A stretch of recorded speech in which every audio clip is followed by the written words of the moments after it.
The Outer Rim was not a place that rewarded weakness. It had never been.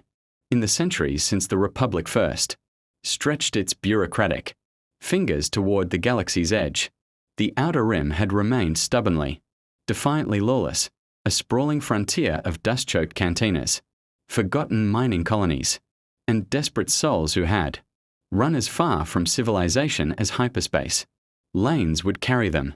The Empire had tried to tame it with star destroyers and garrison commanders, and taxation enforcers who arrived with blasters, and left with everything a settlement. Had worked a generation to build. It hadn't worked. The Outer Rim simply absorbed imperial cruelty the way Tatooine sand absorbed moisture, completely, without complaint, and without changing its essential nature 1 degree. It was, in other words, exactly the kind of place where a man of sufficient vision could build something extraordinary. The salvage crawler belonging to a Rodian named Tessek View had been working the debris field south of Tatooine's second moon for 3 standard rotations, when its magnetic sensors flagged an anomaly. Not Imperial wreckage, Tessek knew Imperial wreckage had made a modest living picking it clean since Moff Creel's punitive fleet had suffered a navigational catastrophe over the Dune Sea 17 months prior. This was something different. The material composition registered as neither durasteel nor transparasteel, nor any alloy in Tessek's catalogued database.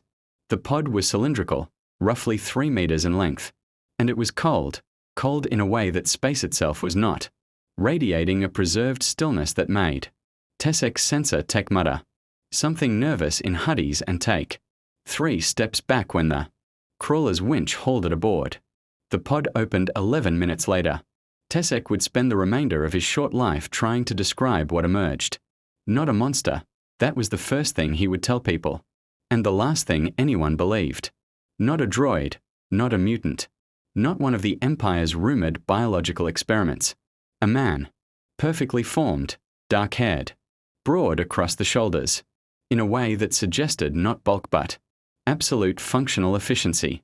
He moved through the crawler's hold with the slow, deliberate awareness of something that had catalogued every exit, every weapon, every threat within 3 seconds of opening its eyes. His clothing was wrong, thin, uniform, suited to a different climate and a different century, but he wore it with the absolute authority of someone for whom clothing was never the point. He looked at Tessek for a long moment.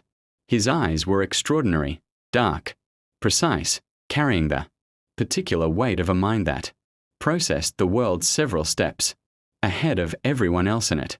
"Where?" he said, in a language Tessek's translation implant rendered with surprising clarity. "Am I?" Tessek told him. Tatooine. The Outer Rim. The Galactic Empire. The year, by standard Imperial reckoning.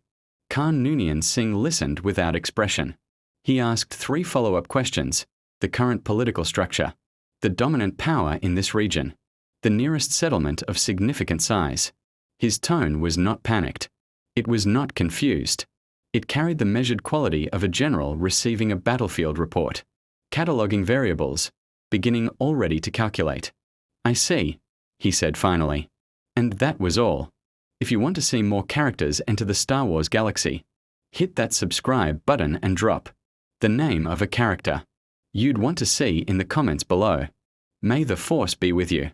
Mos Eisley received Khan the way it received everything.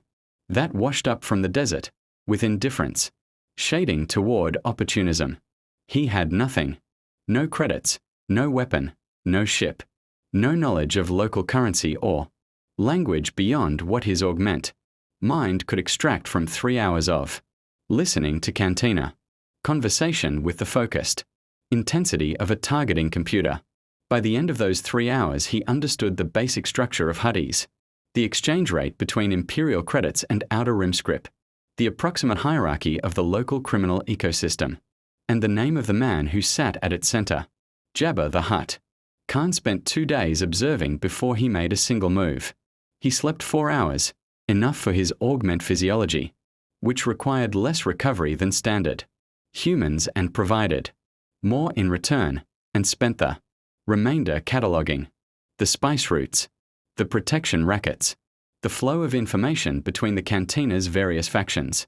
He noted which bounty hunters were loyal to credits alone, which had principles, which could be frightened, which could not. He watched an imperial garrison patrol march through the market district with the slack inattention of men who had never faced a real threat, and he filed that observation carefully. On the third day, a Wiki enforcer attempted to rob him in an alley behind the Mos Eisley fuel depot. There were 3 of them. They had blasters. They had the casual confidence of men who had done this many times to many victims. And Khan recognized that confidence immediately. He had seen it in men he had broken before they understood what was happening to them. The lead enforcer pressed a blaster barrel against Khan's chest and said something in Huddies that translated, roughly, to everything you have or everything you are. What happened next lasted approximately 4 seconds. Khan did not move dramatically. He did not posture. He simply acted, a precise redirection of the blaster barrel. A strike to the enforcer's throat that collapsed his ability to breathe without killing him. A controlled sweep that put the second man on the ground with a dislocated shoulder. And a look directed at the third that was so utterly, calmly certain of its own authority, that the Wiki lowered his weapon without entirely understanding why. Tell your employer, Khan said, crouching to collect the lead. Enforcer's blaster with the unhurried manner of a man picking up something that had always belonged to him, that someone wishes to discuss business. He stood, adjusted his salvage jacket. Tesek had provided clothing before his untimely accident. With the crawler's airlock, an accident Khan had arranged with genuine regret but absolute necessity, and walked back toward the cantina. Behind him, the Wiki who still had use of his legs ran. Khan had his introduction now. He had a weapon. He had demonstrated, for anyone paying attention, precisely what he was. And in the outer rim, where power was the only language spoken without translation, that demonstration was worth more than any amount of credits. He was, he reflected, going to need followers. He always did. And they were always, in the end, grateful to find him. The galaxy was vast. It was lawless in the places that mattered. It was ruled by frightened men hiding behind technological supremacy and mystical religion, neither of which had ever stopped a sufficiently determined mind. He had built an empire before, with less. Jabba the Hutt had not survived 4 centuries of outer rim criminality by being stupid, corpulent, hedonistic, casually cruel, yes, all of these things, worn openly and without apology. But beneath the layers of grotesque excess lived a mind that had outlasted rivals, absorbed betrayals, and navigated the transition from republic to empire, with his criminal infrastructure, not merely intact but expanded. He had a talent for recognizing dangerous things and either consuming them or destroying them before they could consume him. He recognized Khan immediately as dangerous. What he failed to recognize, and this failure would cost him everything, was the precise category of dangerous Khan represented. The audience was arranged through the Wiki survivor, who delivered Khan's message with the shaking urgency of a man who had seen something he couldn't explain and wanted very much to be somewhere else when the consequences arrived. Jabba, amused by the audacity, received Khan in his Mos Eisley stronghold 3 days after the alley incident. His court was assembled in full, bounty hunters draped against pillars, Chilek dancers moving in practiced orbits, Bib Fortuna whispering translations with his pale, nervous hands folded before him, and Jabba himself enthroned at the center of it, all like a monument to appetite. Khan walked in without escort, without weapon. He had left the confiscated blaster outside, deliberately, a calculated gesture that communicated either suicidal confidence or something more unsettling, and stood before the hut with his hands clasped behind his back, the posture of a man who had stood before emperors and found them wanting. Jabba spoke. Bib Fortuna translated with visible anxiety. The great Jabba wishes to know what a hairless human with no ship, no credits, and no reputation believes he has to offer. Khan smiled. It was a precise smile, not warm, not performative, but exact. the smile of a man who has already calculated the end of the conversation and found it satisfactory. I offer what no one else in this room can, Khan said. I offer the perspective of someone who has studied every criminal empire in history, watched each one collapse, identified every structural weakness that caused the collapse, and spent considerable time thinking about how to avoid them. Jabba laughed. The court laughed with him, because that was what courts did. Khan waited for the laughter to finish with the patience of geological formations. Your spice operation on the Kessel Run, he continued. When silence returned, loses approximately 30% of its yield to independent piracy between the Moor and the Zygerian way station. Your tribute collectors on Florum have been skimming for 14 months. The discrepancy is visible in your own ledgers, if you know how to read them, which your current accountants apparently do not. Your arrangement with the Black Sun has a termination clause buried in the original agreement that Ziza intends to invoke within the next 2 standard years, at which point you lose the Karelian distribution network entirely. The laughter had not returned. Jabba's small, ancient eyes had narrowed to calculating points. I know these things, Khan said, because I spent 72 hours talking to your people, not interrogating them. Talking, listening. People tell you extraordinary things when they believe. You're simply interested in them. What followed was not an alliance.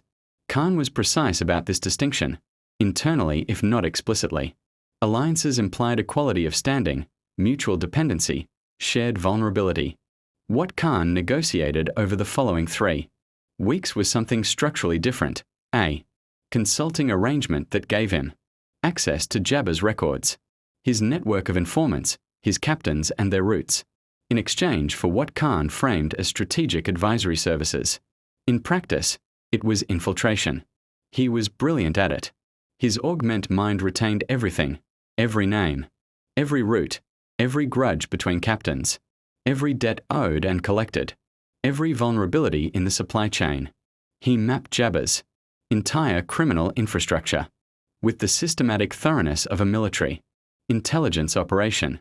And while he mapped it, he began, with extraordinary subtlety, to adjust it. A word here, a suggestion there, a quiet conversation with a mid-level lieutenant named Drusk, who commanded 3 of Jabba's spice transports and nursed a specific, long-standing resentment toward Bib Fortuna's favoritism. Drusk began reporting to Khan as naturally as water finding a downward grade. Within a month, Khan had cultivated 7 such relationships: captains, enforcers, route coordinators, a Chilek communications specialist named Ona, who managed Jabba's encrypted channels and found in Khan something she had never encountered in the Outer Rim, a man who listened to her analysis as though it mattered, because to him it genuinely did. Khan had always understood that the most dangerous asset in any organization was not the person with the most firepower, but the person who controlled information flow. Ona became his. The skimming collectors on Florum were exposed through an anonymous data drop to Jabba's majordomo, carefully timed to demonstrate Khan's value while simultaneously removing figures loyal to Bib Fortuna rather than to Jabba's organization as a whole. 2 of the collectors were executed. Bib Fortuna lost influence. Khan expressed appropriate sympathy. The Black Sun termination clause was brought to Jabba's attention with a counterproposal already attached, a restructured agreement that Khan had drafted himself, based on legal frameworks from his own century translated into Outer Rim criminal contract conventions, that not only neutralized Ziza's advantage but locked Black Sun into a dependency arrangement that would take them years to unwind. Jabba signed it. Jabba's lawyers, reviewing it afterward, could not entirely explain how it worked, only that it favored Jabba comprehensively. By the 6th week, Jabba trusted Khan the way dangerous men trust useful tools, completely, and without understanding that the tool had its own intentions. By the 8th week, Khan had identified which of Jabba's 12 outer territories were administered by figures whose loyalty was to credits rather than the Hutt personally. He had established quiet communication with 3 independent smuggling crews operating in those territories. He had arranged, through owners' communications access, 2 transfers of resources that appeared in Jabba's ledgers as operational expenses and existed in reality as the financial foundation of something new. He had not yet moved against Jabba directly. He was not ready. More importantly, the time was not right, and Khan had learned across a century of consciousness and ambition that the difference between a conqueror and a casualty was almost always patience.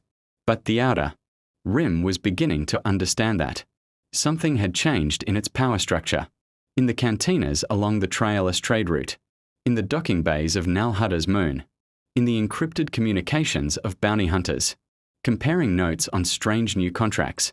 A name was beginning to circulate.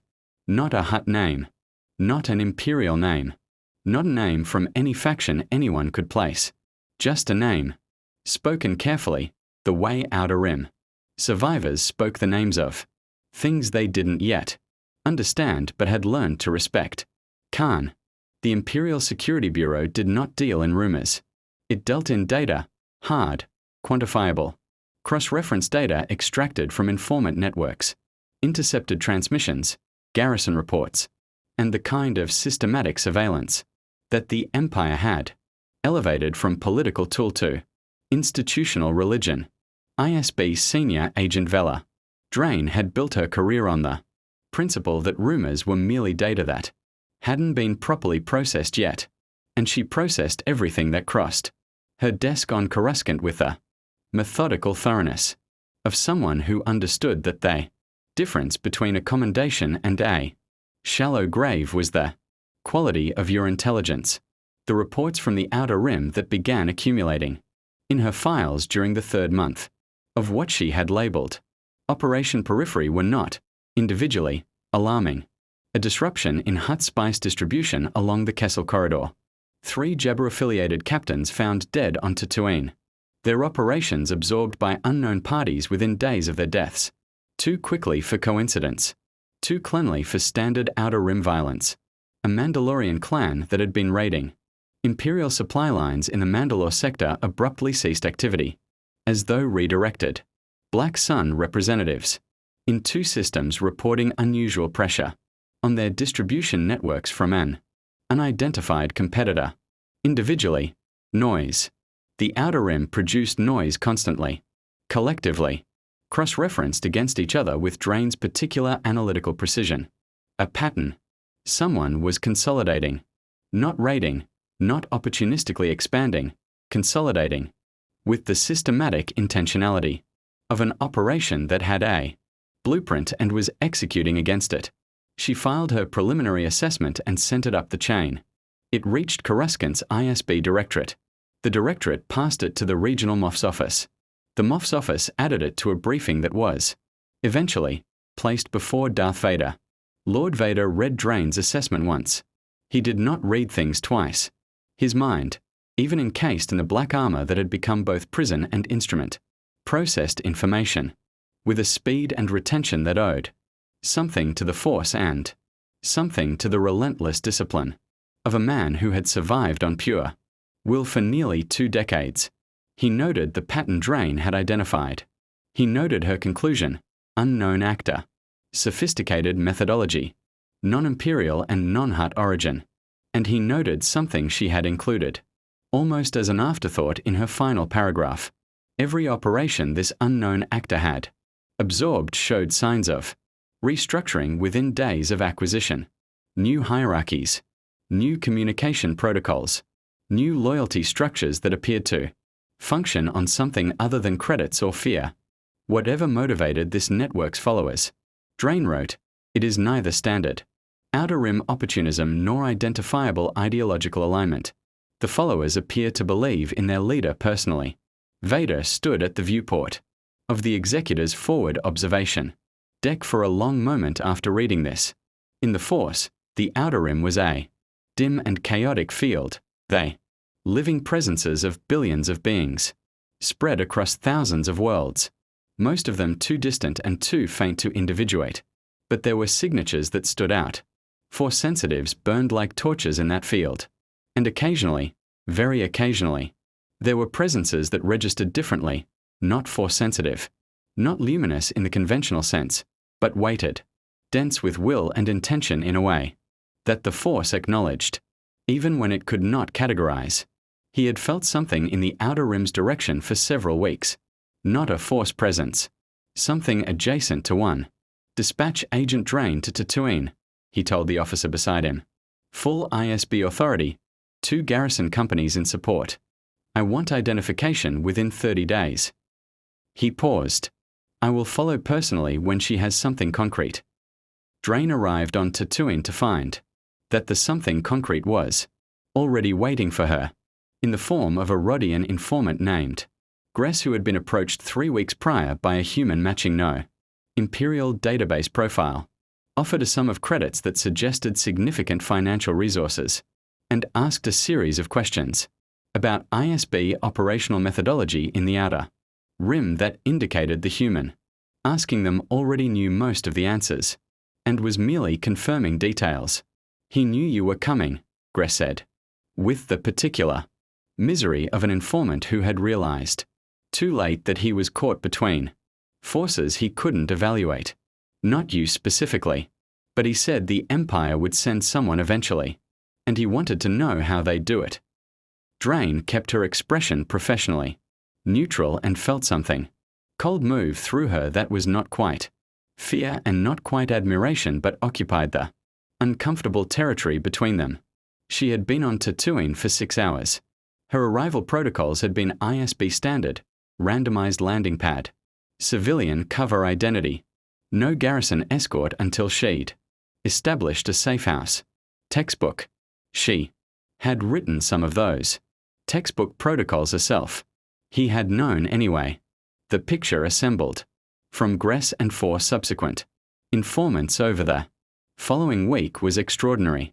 A human male, non-force sensitive by all available evidence, who had arrived in the outer rim approximately 3 months prior with nothing, and had since constructed a network that now controlled or influenced criminal operations across 11 systems. His methods were not primarily violent. Violence was used, but sparingly, surgically, and always in ways that served a larger structural purpose rather than demonstrating dominance for its own sake. His followers were not mercenaries. They were converts, people who had encountered this man personally, been listened to with what every account described as genuine and focused attention, been offered a place in something they believed was larger than themselves, and had subsequently demonstrated loyalty that no amount of ISB pressure could seem to crack. Drain interviewed a Wiki enforcer who had served Jabba for 11 years and now, clearly, served someone else. She applied every approved ISB interrogation technique. The Wiki told her nothing actionable. What he did tell her, unprompted, at the end of the session, was this: you don't understand what he is. None of you do. He doesn't want your credits or your fear. He wants your best. And when he sees it, when he actually sees what you're capable of, you'd do anything. Drain filed her report that night. She included the Weequay's statement verbatim. She added her own assessment in the final section, marked classified at the highest available clearance. This is not a criminal operation. This is a nascent political entity with a charismatic autocrat at its center and a genuinely loyal followership that has not yet reached critical mass.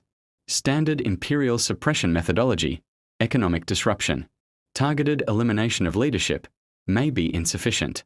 The leader demonstrates advance awareness of imperial operational patterns that suggests either an intelligence source within our networks or an analytical capability that exceeds our current models. Recommend immediate escalation. Recommend Lord Vader. 3 days later, she received confirmation that Lord Vader was already en route, and on the same day, buried in the routine traffic of Owner's encrypted communication network. A single message passed between 2 of Khan's outer territory captains that Drain's team intercepted and spent 6 hours trying to decode before realizing it wasn't encrypted at all. It was simply written in a language that existed in no imperial database, in no known galactic linguistic catalogue, in nothing that the Empire's vast translation infrastructure could identify. It was, though none of them could know this, late 20th century English. It read, "He's coming. Good. It's time." The Mandalorian clan was called Kryze Voren, a minor house by the standards of Mandalore's fractured political landscape, too small to have sided definitively with the Imperial-aligned Death Watch, remnants, and too proud to have submitted to the Empire's systematic dismantling of Mandalorian culture following the Purge. They occupied 3 systems in the outer Rim's mid-reaches, raided Imperial supply lines with the disciplined ferocity of people who had nothing left to lose culturally and everything to prove personally, and they were, by any objective military assessment, dying. Not quickly. Mandalorians did not die quickly. It was practically a genetic trait, but inevitably. Attrition was doing what direct Imperial assault had failed to accomplish. Every raid cost warriors they couldn't replace. Every replacement recruit arrived less trained than the one before. The clan's Alor, a woman named Reva Voren, understood this with the cold clarity of a commander who had stopped lying to herself, sometime around the 3rd year of watching her roster shrink. Khan had sent word through an intermediary, a human smuggler named Corso, who ran legitimate adjacent cargo between the Mandalore sector and Tatooine and had been one of Khan's earlier, quieter acquisitions. The message was brief. It contained no flattery, no grand promises, no ideological appeal. It contained 3 things: an accurate assessment of Clan Voren's current operational capacity, an accurate projection of their survival timeline under present conditions, and an invitation to meet. Reva Voren came because the assessment was too accurate to dismiss, and because, in her experience, people who understood your situation that precisely either wanted to kill you or wanted something more interesting. They met on a dust-scoured moon called Gemra, neutral ground by Outer Rim convention, in a prefabricated structure that Khan's people had assembled 48 hours prior. Khan arrived without visible weapons, a deliberate choice that Reva clocked immediately and filed, under either suicidal arrogance or supreme confidence, reserving judgment on which. He was accompanied by Ona, whose presence communicated that this was a meeting about information and logistics rather than violence, and Drosk, whose scarred face and careful posture communicated that violence was nonetheless available if required. Reva arrived in full Beskar, helmet sealed, 2 of her best warriors flanking her. She did not remove the helmet. This was, Khan had been told, significant. Mandalorians removed helmets for allies, not for strangers. He did not ask her to remove it. "You know our numbers," she said. No preamble. Mandalorians, Khan had learned, shared his preference for efficiency. "You know our losses. You know we are bleeding out. So tell me what you want and what you're offering, and we'll see if this conversation lasts another 5 minutes." "I want warriors," Khan said. "Specifically, I want warriors who understand that discipline, culture, and code are force multipliers that credits alone cannot purchase. Your people fight for something. That makes them worth 10 times their number in hired guns. And what do you offer?" "Sustainability." He placed a datapad on the table between them. 3 fixed supply lines, independent of Imperial interdiction, providing ammunition. Beskar stock from a source I've developed in the Outer Rim's secondary mining belt, and medical supplies sufficient to support a force 3 times your current size. Recruitment access to Mandalorian diaspora communities in 7 systems. People who still carry the creed but have no clan to return to. And intelligence on Imperial garrison rotations in your operational theater, updated in real time through a communications network you've been unable to build, because you've been too busy fighting to do it. Reva was quiet for a moment. "And in return, 12 raids, targets of my selection, over the next 6 months, conducted according to your methods, your judgment in the field, your complete tactical autonomy. I tell you what to hit and why. You decide how. You're building something, she said. It was not a question. I am always building something. What? Khan looked at her with that precise, unhurried focus that everyone who encountered him seemed to remember afterward. Something the Outer Rim has never had.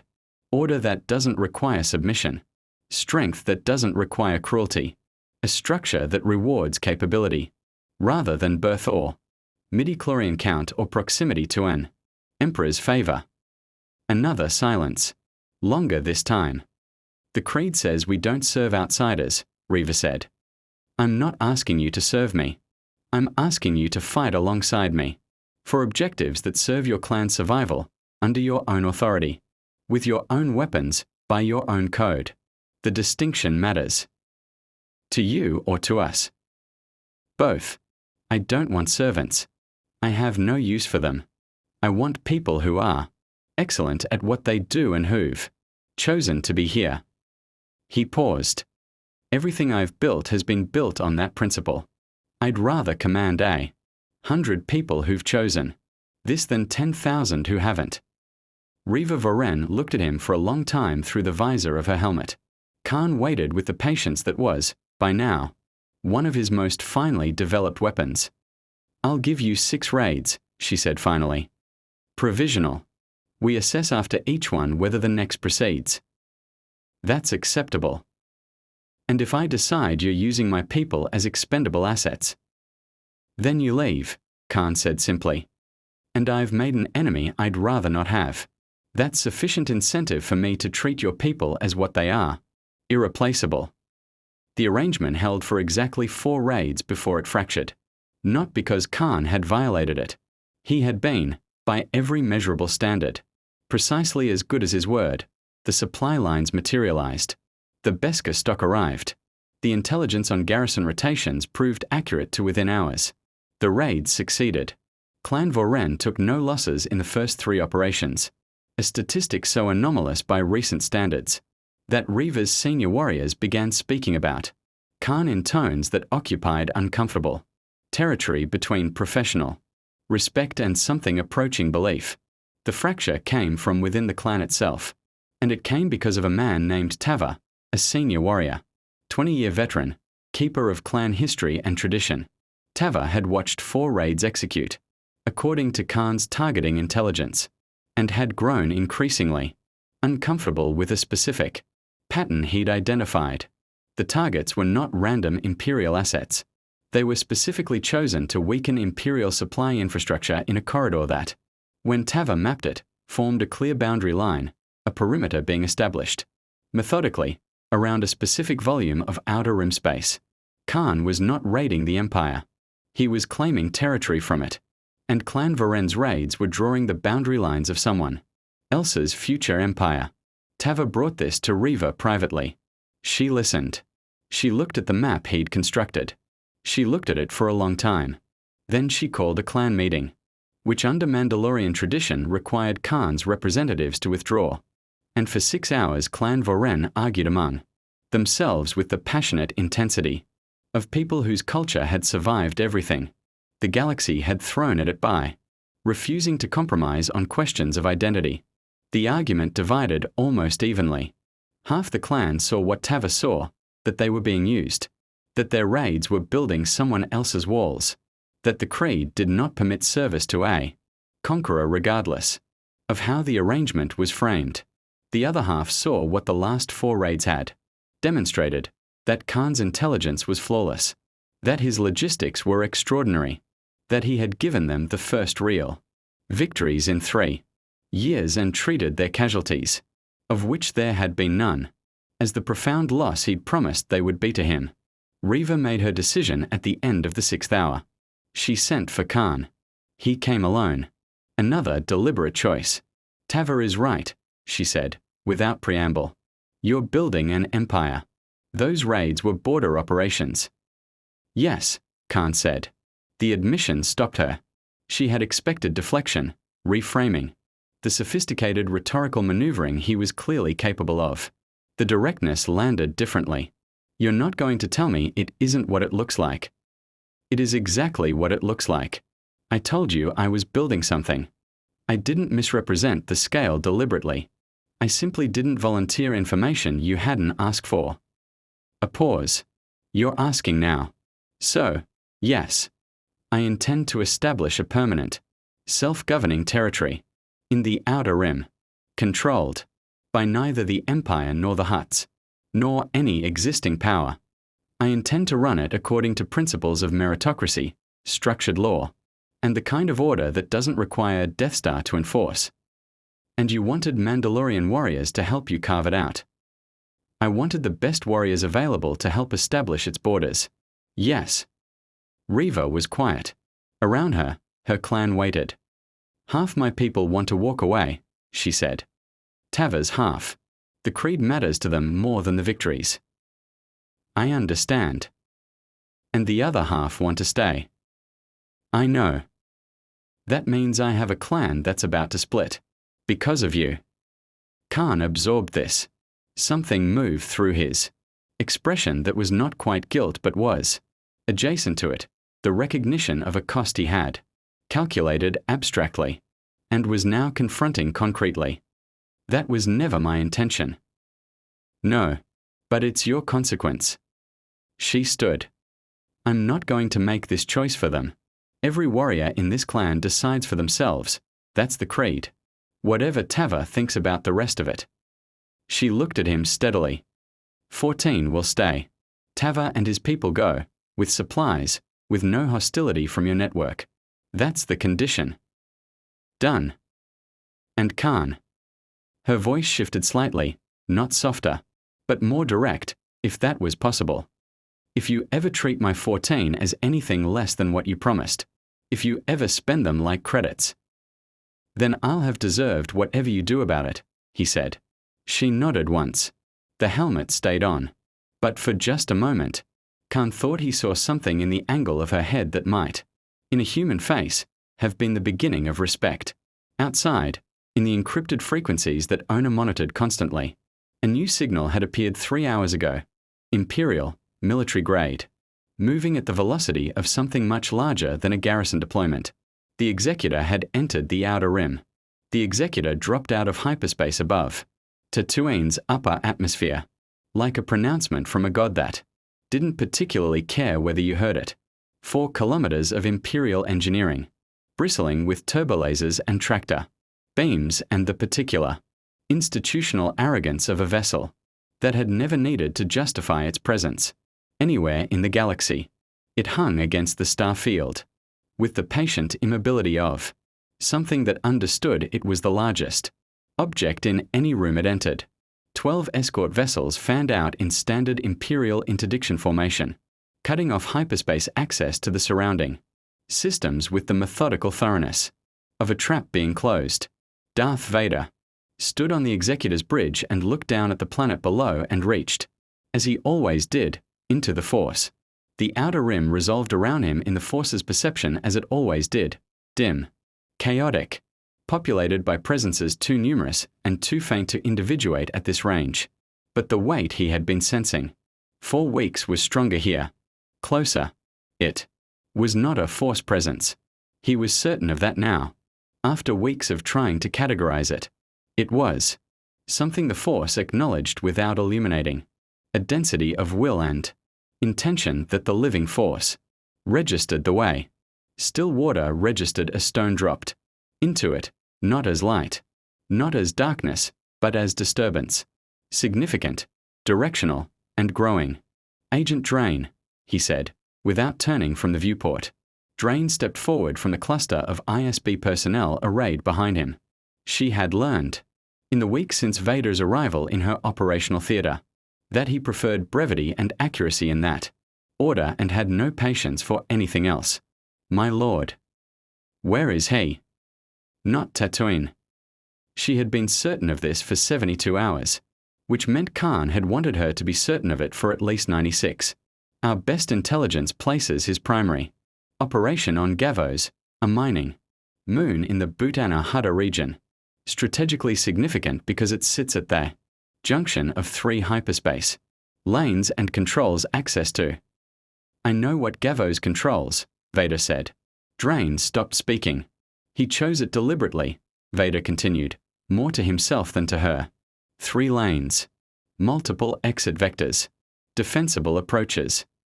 A pause. He knew we would come. Yes, my lord. We believe he's been preparing for this engagement for. Not an engagement. Vader turned from the viewport. In the red-tinged light of the bridge, his armor absorbed illumination without reflecting it, as though light itself declined to interact with him more than necessary. A demonstration. He wants us to come to him. Drain said nothing, because there was nothing to say that wouldn't confirm what Vader had already understood. Gavos was a grey-brown moon of middling size and considerable strategic value. Its surface scarred by generations of mining operations that had extracted everything worth extracting, and left behind a warren of tunnels, processing facilities, and hardened infrastructure that a sufficiently creative mind could repurpose into something resembling a fortress. Khan had been repurposing it for 11 weeks. The result was not elegant by imperial standards. It lacked the geometric precision of proper military construction, the resource depth of an established base, the years of accumulated defensive layering that characterized real fortifications. What it had instead was Khan. He stood in Gavos's primary operation center, a converted mining command hub, 3 levels below the surface, its walls lined with owners' communications arrays and tactical displays that Drosk's people had salvaged, stolen, and in several cases simply built from component parts when the finished versions weren't available, and he watched the executor's arrival on the sensor feeds with the focused calm of a man who had been waiting for exactly this. Around him, the people he had gathered over 4 months moved with the disciplined efficiency of an organization that had been drilled, structured, and led by someone who understood that competence was not innate but trained. Ona coordinated communication traffic across 15 frequencies simultaneously, her Chilek Leku moving with the unconscious rhythm of deep concentration. Drosk ran the surface defense, coordination with the methodical thoroughness of a man who had discovered, under Khan's tutelage, that he was considerably better at complex logistics than simple enforcement.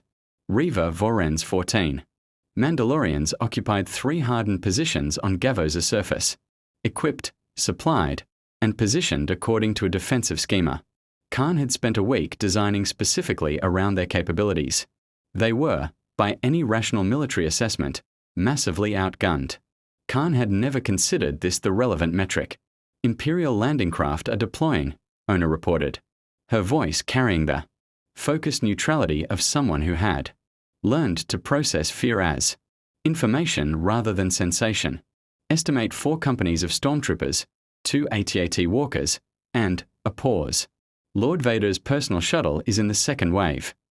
He's coming himself, Drosk said, from across the room. The statement carried a weight that the room absorbed quietly. Of course he is, Khan said. He's intelligent enough to understand that this isn't a standard criminal suppression operation and honest enough with himself to act on that understanding. He studied the tactical display. That's actually a point in his favor. Drosk stared at him. He could kill everyone in this facility. He could try. Khan turned from the display. Execute the surface protocol. Reva's people engage the AT-ATS. At the eastern approach, the terrain then negates the walkers' range advantage, which is the only advantage they have over Mandalorian anti-armor tactics. Drosk, the tunnel collapse sequence on corridors 7 through 12, not yet. Hold until the second stormtrooper company is committed past the junction. Ona, open a direct channel to the Imperial command frequency. Ona looked up. You want to talk to them? I want to talk to him. The channel opened with the particular electronic quality of a connection being made against one party's preferences, the Imperial encryption protocols attempting to reject the incoming signal and failing, because Ona had spent 3 weeks learning how to make them fail. On the tactical display, the first wave of stormtroopers was entering Gavos's surface tunnel network. Above, the executor maintained its interdiction position with Imperial patience. Lord Vader, Khan said. A silence. Then the respirator's rhythm. steady and mechanical and carrying in its cadence. Something that Khan's extraordinary. Perceptual sensitivity registered as attention, genuine, focused attention from a mind that was reassessing in real time. You are not what the reports suggested, Vader said. The reports were compiled by people who've never encountered anything like me. Khan replied, I don't hold their limitations against them. You hold a mining moon, with a criminal network and a handful of Mandalorian warriors against an Imperial Star Destroyer. This is not a negotiating position. I'm not negotiating. Khan's voice carried the same quality. It always did, the absolute, grounded certainty of a man who had calculated his position thoroughly and found it sound. I'm demonstrating. There's a difference. In the tunnels, the collapse sequence detonated, corridors 7 through 12 folding in controlled implosion, cutting the second stormtrooper company off from their forward element with surgical precision. No casualties, by design. Khan had been specific about this. He wanted Vader to understand that the casualties were a choice being withheld, not a capability being lacked. On the surface, the distinctive sound of Mandalorian jetpacks and the percussive crack of Beskar penetrating ordnance announced that Reavers people had engaged the AT-AT walkers at the eastern approach. The walkers' return fire was heavy but imprecise in the terrain. Khan had chosen a canyon approach that forced them into single-file advance and stripped their lateral fire arcs entirely. You planned this engagement, Vader said. It was not quite an accusation. It was the observation of one tactician recognizing the work of another. I've been planning it for 6 weeks, since Agent Drain arrived on Tatooine. Khan paused. She's excellent, incidentally. The best ISB analyst I encountered. You should ensure she's appropriately recognized. Another silence. Longer. What do you want? Vader said. And there it was. The question Khan had been building toward for 4 months. The question that no Hutt, no bounty hunter, no criminal captain, no Mandalorian warrior, no Imperial agent had asked him directly, because no one had been sufficiently certain that he had a coherent answer. Vader asked it because Vader was beneath the armor and the mythology and the dark side's long shadow, a man of sufficient intelligence to recognize that people who operated the way Khan operated always had an answer. I want 11 systems, Khan said. The ones my network currently controls or influences. I want Imperial recognition of their autonomous status, not independence, not rebellion, simply acknowledgement that these systems govern themselves under a structure I establish and maintain. In exchange, I will suppress piracy along 3 major trade routes that currently cost the Empire considerably more in lost shipping than 11 Outer Rim mining systems are worth. I will not recruit against Imperial interests in systems outside my territory, and I will not, unlike the rebellion, seek to expand my reach into the core. You're asking the Emperor to recognize a sovereign territory in his galaxy. I'm asking the Empire to make a practical calculation. Which costs more, 11 systems that were already effectively ungoverned, or a prolonged suppression campaign against an opponent, who will make that campaign expensive, embarrassing, and very, very slow? Khan let the question breathe for a moment. You're a man of genuine capability, Lord Vader. You understand cost-benefit analysis. This is one. The respirator's rhythm continued, steady, unreadable. On the surface, one of the AT-ATs had stopped moving. On the tunnel feeds, the isolated stormtrooper company was contained but unharmed. Their communications jammed. Their position untenable but not fatal. The Emperor, Vader said finally, does not make concessions. Then the Emperor will spend the next several years learning what it costs to suppress someone who planned for that answer too. Khan's voice didn't rise. It never rose. I have contingencies, Lord Vader. I have always had contingencies. This conversation is the one I'd prefer, but I am entirely prepared for the one that comes after it. A long silence. The longest yet. I will convey your proposal, Vader said. I make no representations about its reception. I'm not asking for representations. I'm asking for transmission. The channel closed. In the operation center, no one spoke for several seconds. Then Drusk exhaled, a long, slow breath that seemed to represent the collective tension of every person in the room finding somewhere to go. Did that work? He asked. Khan studied the tactical display. The Imperial landing craft were holding position. The Executor had not altered its formation. Vader's shuttle was still on Gavoz's surface, stationary, unmoving. We'll know within the hour, Khan said. But he's thinking about it. That's sufficient for now. He turned back to the display and felt, moving through him with the quiet certainty that had driven him across centuries and now across galaxies, the particular satisfaction of a game progressing according to plan. Not the end of the game, never that, not yet, but the end of the opening. The middle game was beginning. And Khan Noonien Singh had always been magnificent in the middle game. In the weeks that followed, no Imperial fleet returned to Gavos. No suppression order came down from Coruscant, at least. None that was acted upon.